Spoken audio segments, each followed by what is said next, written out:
పశ్చిమాసియాలో మరో యుద్ధమేఘం కమ్ముకుంది. ప్రపంచ దేశాల హెచ్చరికలను బేఖాతరు చేస్తూ ఇరాన్పై ఇజ్రాయెల్ భీకర దాడి చేసింది.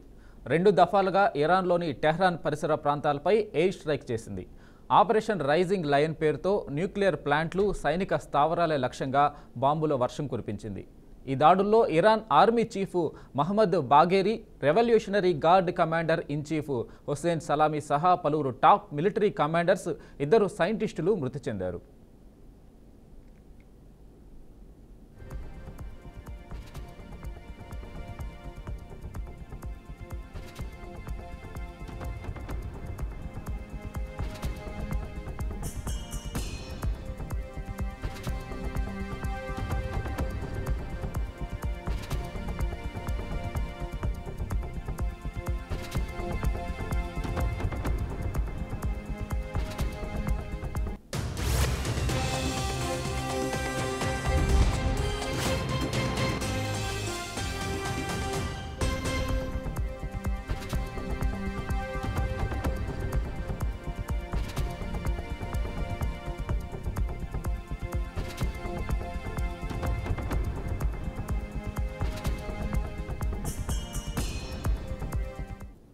వందలాది డ్రోన్లు, మిస్సైళ్లతో ఇజ్రాయెల్పై ఇరాన్ దాడి చేసింది. తమ ప్రతీకార దాడి మొదలైందని హెచ్చరించింది. కాగా సలామీ మృతిని ఇరాన్ అధికారిక మీడియా సంస్థ ధృవీకరించింది. ఇరాన్ సైనిక దళాల్లో అత్యున్నత ర్యాంకు కలిగిన ఆఫీసర్ బాఘేరీ ఇజ్రాయెల్ జరిపిన దాడిలో మృతి చెందిన వ్యక్తుల్లో బాఘేరీ రెండో కీలక వ్యక్తిగా నిలిచారు. 1980లో జరిగిన ఇరాన్-ఇరాక్ యుద్ధం తర్వాత ఇరాన్ అణుస్థావరాలు, క్షిపణి కేంద్రాలపై జరిగిన పెద్ద దాడి ఇదే కావడం గమనార్హం. టెహ్రాన్పై ఇజ్రాయెల్ దాడులు ప్రారంభించింది. శుక్రవారం ఉదయం కూడా రెండో దశ అటాక్స్ చేసింది. ఇజ్రాయెల్ వైమానిక దళానికి చెందిన యుద్ధ విమానాల వీడియోను ఇజ్రాయెల్ డిఫెన్స్ ఫోర్స్ రిలీజ్ చేసింది. ఇరాన్పై జరిగిన దాడుల్లో సుమారు 200 ఐఐఎఫ్ విమానాలు పాల్గొన్నట్లు వెల్లడించింది. ఆ ఫైటర్ జెట్స్ ద్వారా సుమారు 330 బాంబులను జారవిడిచామని, సుమారు 100 ప్రదేశాల్లో వాటిని పేల్చినట్లు ఐడిఎఫ్ పేర్కొంది. ఈ దాడిలో ఇరాన్కు చెందిన కీలక ఆఫీసర్లు హతమైనట్లు తెలిపింది. ఇందులో Iran army chief Mohammad Bagheri, paramilitary revolutionary guard commander in chief Hussain Salami సహా air force commander Amir Ali Hajizadeh, drone force commander, aerial commander chief కూడా ఉన్నట్లు వెల్లడించింది.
ఈ దాడిలో నటాంజ్ న్యూక్లియర్ సైట్ కేంద్రంపై పలుసార్లు అటాక్ చేసినట్లు ఇజ్రాయెల్ వెల్లడించింది. నటాంజ్లో అణు శుద్ధీకరణ జరుగుతున్నదని, ఇక్కడ అండర్ గ్రౌండ్లో న్యూక్లియర్ సైట్ ఉన్నట్టు ఇజ్రాయెల్ ఆరోపించింది. నటాంజ్ కేంద్రం నుంచి భారీ స్థాయిలో దట్టమైన పొగలు వస్తున్న విజువల్స్ రిలీజ్ అయ్యాయి. అయితే ఏ మేరకు డ్యామేజ్ జరిగిందన్న దానిపై క్లారిటీ లేదు. ఇజ్రాయెల్తో ఉద్రిక్త పరిస్థితుల నేపథ్యంలో ఇరాన్ తన గగనతలాన్ని మూసివేసింది. దీంతో విమాన రాకపోకలకు అంతరాయం ఏర్పడింది.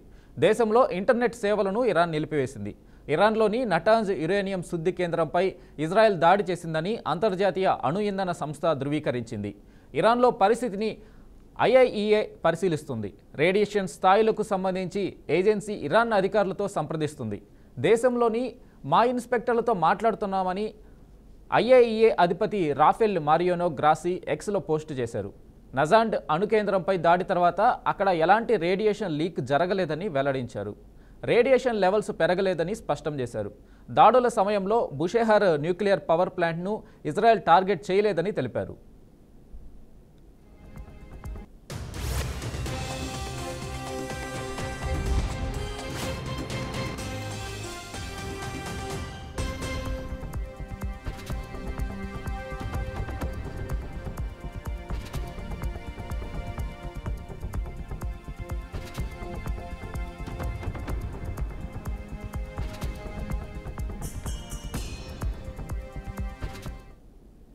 ఇరాన్లోని న్యూక్లియర్ ఫెసిలిటీస్, క్షిపణి నిర్మాణ కేంద్రాలు, సైనిక స్థావరాల లక్ష్యంగా దాడులు చేసింది.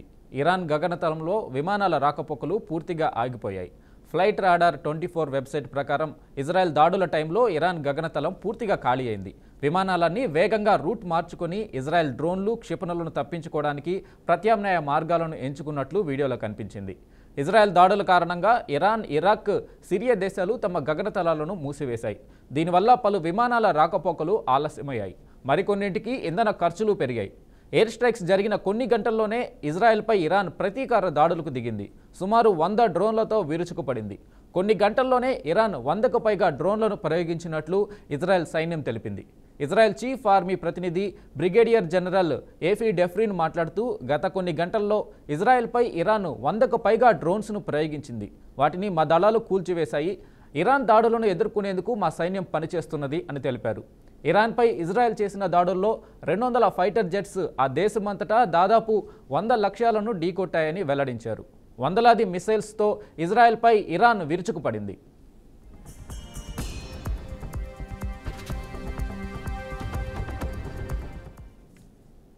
Tonight I wish to speak to you, the proud people of Iran. We're in the midst of one of the greatest military operations in history, Operation Rising Lion. The Islamic regime, which has oppressed you for nearly 50 years, threatens to destroy my country, the State of Israel. The objective of Israel's military operation is to remove this threat, both the nuclear threat and the ballistic missile threat to Israel. And as we achieve our objectives, we're also clearing the path for you to achieve your objective, which is freedom. In the past 24 hours, we've taken out top military commanders, senior nuclear scientists, the Islamic regime's most significant enrichment facility, and a large portion of its ballistic missile arsenal. More is on the way. The regime doesn't know what hit them. They don't know what will hit them. The nation of Iran and the nation of Israel have been true friends since the days of Cyrus the Great. And the time has come for you to... ఇక ఇదే అంశంపై మనతో మాట్లాడడానికి analyst Uppala Laxman గారు ఉన్నారు. లక్ష్మణ్ గారు నమస్తే అండి. Sir, Israel all of sudden Iran మీద దాడి చేయడం, ఇరాన్కి సంబంధించిన ఏదైతే ఆ న్యూక్లియర్ ఫెసిలిటీస్ మీద దాడి చేయడము, ఇది ఎలాంటి పరిణామం అనుకోవచ్చు ఇరాన్కి సంబంధించి? ఇప్పుడు ఇరాన్ ఇరాక్ మామూలు టర్న్ అయిపోయింది ఇజ్రాయెల్తో. మరి చాలా నష్టపోతున్నది ఎన్ని చెప్పినా కూడా ఇరాన్ కూడా. సార్, మీ వాయిస్ కొంచెం క్లియర్ లేదు సార్. కొంచెం పరిస్థితులు ఊరికే మన మూలం ఒకటి ఆలోచించే ఏమవుతుందంటే, ఆ ముస్లిం మైనారిటీ సమాజంలో తెగల కారణంగా ఇవన్నీ ఉత్పన్నమయ్యాయి వరుసగా. మరి ఏది ఏమైనా ఇజ్రాయెల్తో పెట్టుకోవడం అన్నది కరెక్ట్ అయితే కాదు. అసలు వీళ్ళకు ఇరాక్ ఇజ్రాయెల్కి 1979 నుంచి కూడా సత్సంబంధాలు లేవు. అంటే దౌత్యపరమైనటువంటి సంబంధాలు లేవు వాళ్ళకి. మరి ఇజ్రాయెల్ నువ్వు తక్కువ చేయడానికి వేయడానికి వీళ్ళు ఎందుకు అంటే, అత్యున్నమైన అంటే హైయెస్ట్ వాళ్ళకు ఉన్నటువంటి సైనిక శక్తి వైమానిక శక్తి, అంటే విమానాల ద్వారా చేయడం. అలాగే క్షిపణులు ఉన్నాయి. తర్వాత సైబర్ ఏదైతే ఉందో ఇజ్రాయెల్ టెక్నాలజీ, ఇప్పుడు మనం ఎందుకు టెలిఫోన్ ట్యాపింగ్లు ఇజ్రాయెల్ టెక్నాలజీ వాడుతున్నారు అని మనం ఎందుకు వచ్చింది మనకు ఇజ్రాయెల్ సాఫ్ట్వేర్ అని. ప్రపంచంలో ఏ దేశాల్లోనైనా సరే వాళ్ళు ఏదైనా ట్యాప్ చేయదలుచుకుంటే కనుక అత్యంత సామర్థ్యం కలిగినటువంటి టెక్నాలజీ వాళ్ళ దగ్గర నోట్. అందువల్ల ఈ స్థావరాలని కనిపెట్టి దాడి చేసే శక్తి ఉందని నిన్న మొన్న జరిగినటువంటి దాన్ని బట్టి మనం చెప్పుకోవచ్చు. సార్, ఎంత దారుణంగా నష్టపోయారు అన్నది మనం గత గురువారం శుక్రవారం మరి చూస్తే, ఇందాక నేను చెప్పినట్టు అసలు క్షిపణి ఏదైతే వాళ్ళు దాచిపెట్టి ఉన్నారు దాదాపు అవి నాశనం అయిపోయినట్టు సమాచారం ఉంది. అదే పోతే ఇంకా చేసేది ఏముంటుంది ఇరాన్? దాని మీద నమ్మకంతో దాన్ని దిగారు. అణు కేంద్రాల మీద టార్గెట్ చేసి దాడి చేశారు. అణు శాస్త్రవేత్తలు చనిపోయారు, సైనికులు చనిపోయారు, ప్రజలు చనిపోయారు. కానీ చేరుకొని తిరిగి దాడులు చేసేయంటే కొంత ప్రయత్నం చేశారు ఇజ్రాయెల్ మీద. కానీ ఎక్కువ నష్టపోయింది ఇరాన్ మాత్రమే. మరి ఏం చెప్పాలి దానికి? పరిస్థితులు అంత దారుణంగా వస్తూ ఉన్నప్పుడు మరి పోనీ ఏ దేశాలైనా ఎవరికి సపోర్ట్ చేస్తున్నాయి, యుద్ధం వద్దు అనేటువంటి చెప్పే పరిస్థితి ఏంటి అన్నప్పుడు క్షిపణితో ఒప్పందాలు మాతో చేసుకోవాలి అని చెప్పి ట్రంప్ కూడా మాట్లాడుతున్నారు. ఏది? ఇజ్రాయెల్. ఇలాంటి పరిస్థితుల్లో మరి ఇరాన్ తీవ్రంగా నష్టపోయినప్పుడు మరి ఇంకా యుద్ధాన్ని కొనసాగిస్తూ పోతే ఎంత నష్టం అనేది జరుగుతుందో అంత నష్టం జరిగి తీరుతుంది. ఉండొచ్చు, ఆధునిక కాలం వచ్చింది, గతంలో ఉండొచ్చు. గతం పరిస్థితులు వేరు, ఇప్పుడు పరిస్థితులు వేరు. ఇవాళ ఎవరు కూడా శాస్త్ర సాంకేతిక విజ్ఞానం పెరిగిన తర్వాత మంచిగా చదువుకోవాలి, ఉద్యోగాలు చేయాలి, సంతృప్తిగా హ్యాపీగా ఉండాలని కోరుకుంటారు. యుద్ధాలు ఎవరు కోరుకుంటారు? ఇప్పుడు అక్కడ ప్రజల పరిస్థితి ఏంటి? ప్రజలు ఏమి ఆలోచిస్తున్నారన్నది అటు ఇజ్రాయెల్ కానీ ఇటు ఇరాన్ కానీ ఏమైనా ఆలోచిస్తున్నదా అంటే లేదు. వాళ్ళు ఫాల్స్ ప్రెస్టేజ్ పోతున్నారు అని నేను చెప్పాను. అడగండి మీరెవరు. సార్, ఇరాన్ ఫాల్స్ ప్రెస్టేజ్కి ఎందుకు వెళ్ళింది? ఎందుకనంటే ఇరాన్ ఏం చేసింది? ఇక్కడ ఇజ్రాయిల్ దాడి చేసింది ఇరాన్ మీద. సో ఇరాన్ దాన్ని ఆత్మరక్షణ ధోరణిలో తిరిగి తిప్పికొట్టింది. సో ఇరాన్ ఏం చేయగలదు దీంట్లో? ఇజ్రాయిల్ ఆల్ ఆఫ్ సడన్ ఇలా దాడి చేయడము ఎంతవరకు కరెక్ట్ అంటారు? అంటే దీని వెనుక అమెరికా హస్తం ఉంది అని కూడా అంటారా? అంతే కదా. ఇప్పుడు ఇరాను అమెరికా కట్టుబడి ఉండటం లేదు కాబట్టి ఇజ్రాయెల్ ప్రోత్సహిస్తున్నారు అంటే పరోక్షంగా సహకరిస్తున్నారు, పరోక్షంగా లేకపోతే మీరు ఇరాన్ మీద దాడి చేయండి చెప్తున్నారు అన్నది వార్తలు వస్తున్నప్పుడు దానికి కారణం అదే ఉండొచ్చు కదా. ఇక్కడ పాలస్తీనాకు ఇరాకు ఇరాన్ యొక్క ఇస్లాంవాదులకు కూడా తగాదే ఉంది. పాలస్తీనాను సపోర్ట్ చేస్తుంది అమెరికా కొన్ని సందర్భాలు. అంటే ఇక్కడ మొత్తం మీద ఏంటంటే అగ్రరాజ్యాలు ఏవైతే ఉన్నాయో అమెరికా కానీ, రష్యా కానీ, చైనా కానీ, దాని తర్వాత ఇజ్రాయెల్. సరే, ఆర్థిక పరంగా మనం ఇజ్రాయెల్ దాటి ముందుకెళ్ళాం, అది వేరే అంశం. కానీ అగ్రరాజ్యాల్లో ఇవి కూడా గేమ్ ఆడుతున్నాయి. ఈ గేమ్ ఆడుతూ ఈ యుద్ధం జరగకుండా ఆపాలి అనేది లేకుండా, అరే ఓకే ఇరాన్ దగ్గర క్షిపణులు ఉన్నాయి, అవి ఎప్పటికైనా మన శత్రు దేశాలకు ఏమైనా చేరుస్తారేమో, వాటిని నాశనం చేయాలి అనేది వాళ్ళ మనసులో ఉండొచ్చు. ఆ విధంగా మీరన్నట్టు ఇజ్రాయెల్ ఎంకరేజ్ చేసి ఉండొచ్చు క్షిపణులు నాశనం చేయమని. అయితే ట్రంప్ నేను యుద్ధాలు వద్దు, శాంతి ముఖ్యం అని చెప్పేసి అటు ఏదైతే ఉక్రెయిన్ విషయంలో ఆయన నీతి వాక్యాలు చెప్పాడు, ఇటు మన ఇండియా పాకిస్తాన్కి సంబంధించి యుద్ధం విషయంలో కూడా నేను యుద్ధం ఆపాను అని చెప్పేసి గొప్పలు చెప్పుకున్న పరిస్థితి. అలాంటి ట్రంప్ ఇప్పుడు దీని వెనకాల ఉండి ఇజ్రాయెల్ చేత ఇరాన్పై దాడి చేయించడం ఎంతవరకు కరెక్టు? కరెక్ట్ అయితే కాదు, ఎన్ని చెప్పినా కూడా కరెక్ట్ కాదు. ఆయన ఇప్పుడు మనము భారత పాకిస్తాన్ విషయంలో ఎలాగైతే అబద్ధాలు చెప్పాడో, నేను చెప్తేనే యుద్ధం ఆగిపోయింది అని, అట్లాంటి రాజకీయ నాయకుడు ఏ విషయంలోనైనా నిజాలు చెప్తాడని అలా నమ్మగలుగుతాం? మనం నమ్మడానికి వీల్లేదు కదా. అతను చెప్పే మాటల్లో విశ్వసనీయత లేదు కదా, క్లియర్ కనిపిస్తుంది కదా అతను ఏం మాట్లాడుతున్నాడు అని. ఇప్పుడు మనకు ఎన్ని చెప్పినా కూడా వాళ్ళ యుద్ధ ప్రభావం మన మీద కూడా పడుతుంది, ఇండియా మీద కూడా. ఈ మిసైల్స్ డ్రోన్లతో దాడులు చేసుకోవటము, అలాగే ఎగుమతులు దిగుమతులన్నీ ఆగిపోయాయి. ఇరాన్లో అయితే మొత్తం ఫ్లైట్లన్నీ అంటే ఎయిర్పోర్ట్లో క్లోజ్ చేసుకున్నారు, వాళ్ళు ఓపెన్ చేయకుండా. ఒక రకంగా ఎగుమతులు దిగుమతులు పూర్తిగా ఆగిపోయినట్టే కదా ఇంకా.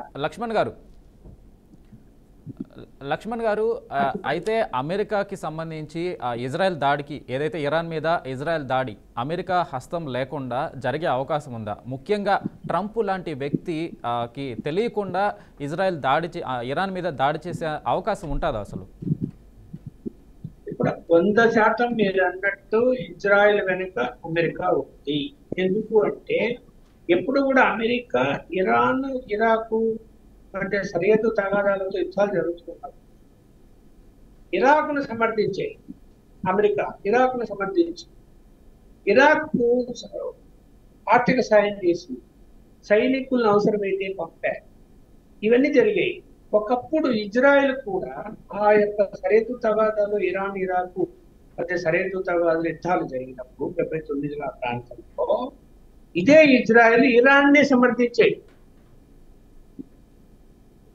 అలాంటిది ఇవాళ చూడండి రాజకీయం ఎలా మారిపోయిందో. ఇవాళ ఇరాన్ మీద యుద్ధానికి ఇజ్రాయెల్ వెళ్తూ ఉంటే ఇరాక్ సపోర్ట్ చేస్తున్నటువంటి అమెరికా ఇరాన్ కు వ్యతిరేకంగా ఇజ్రాయెల్ ప్రోత్సహిస్తుంది అన్నది మనకు కనిపిస్తుంది. అంటే ఏది ఏమైనా కూడా యుద్ధాలను ప్రోత్సహించడం అన్నది కరెక్ట్ అయినట్లయితే కాదు. ఇవాళ ఆధునిక యుగంలో యుద్ధాలకు స్వస్తి చెప్పాల్సినటువంటి అవసరం అయితే ఉంది. ఎందుకు అసలు వీళ్ళు కారణాలు లేదు. ఇప్పుడు ఎంతగా నష్టపోతున్నాము, మిలిటరీ ఫోర్స్ నష్టపోతున్నది, ఆ ప్రజలు కూడా చనిపోతున్నారు, తర్వాత పనులు నాశనం అయిపోతున్నాయి. ఇక్కడ ఇవాళ ఇజ్రాయెల్ అంత పెద్ద దాడి ఎందుకు చేసిందంటే ఇరాన్ చేరుకోలేకుండా ఉండాలి, ఇరాక్ మీద దాడి చేయకుండా ఉండాలి.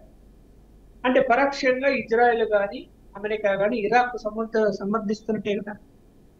పోనీ వాళ్ళ సరిహద్దు తగాదాలు ఏమున్నాయో ఏమైనా తీర్చగలిగిందా అమెరికా?